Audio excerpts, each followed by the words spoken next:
Balita naman po sa Metro Manila, mga kapatid, dagsa ng mga deboto ng Jesus Nazareno sa Carino Grandstand para sa pahalik.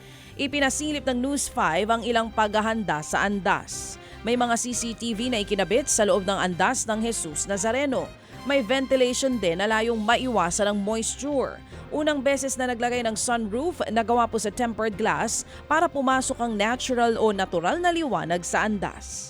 Paraan din ito para mas makita ng mga debotong nasa taas ng mga gusali ang Jesus Nazareno.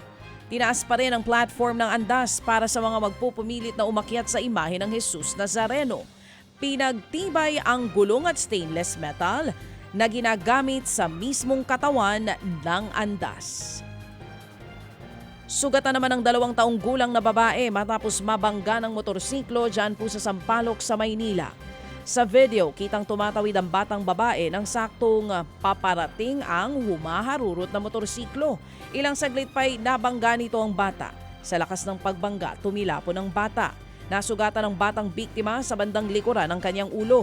Ayon sa barangay, naunang may kinasangkutan na aberya sa trapiko ang suspect at tinangkang tumakas kaya ito nagmamadali. Nahuli naman ng mga otoridad ang nakabanggang rider. Tumanggi na siyang magbigay pa ng pahayag sa media.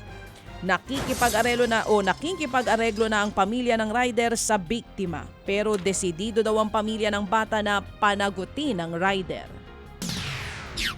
Nabiktima naman ng mga holdapper ang 3 pasahero sa isang e-trike sa Maynila.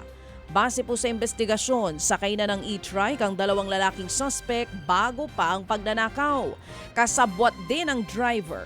Kalaunan, sumakay na ang 3 biktima sa bandang Santa Cruz Church, dyan nga po sa Binondo sa Maynila. Sa gitna ng biyahe, biglang nagdeklara ng hold up ang mga lalaki. Tumalon mula sa e-trike ang 2 babaeng pasahero pero naiwan ang isa pang biktima na buntis. Nagsisisigaw ito at nataranta ang driver kaya nawalan ito ng kontrol at bumangga sa poste. Napatakbo naman ang 2 holdapper matapos mabangga ang e-trike. Nahuli rin ang mga suspect kalaunan sa magkakahiwalay na follow-up operation. Tumanggi ng magsalita ang mga suspect na nahaharap ngayon sa reklamong robbery with violence against or intimidation of persons.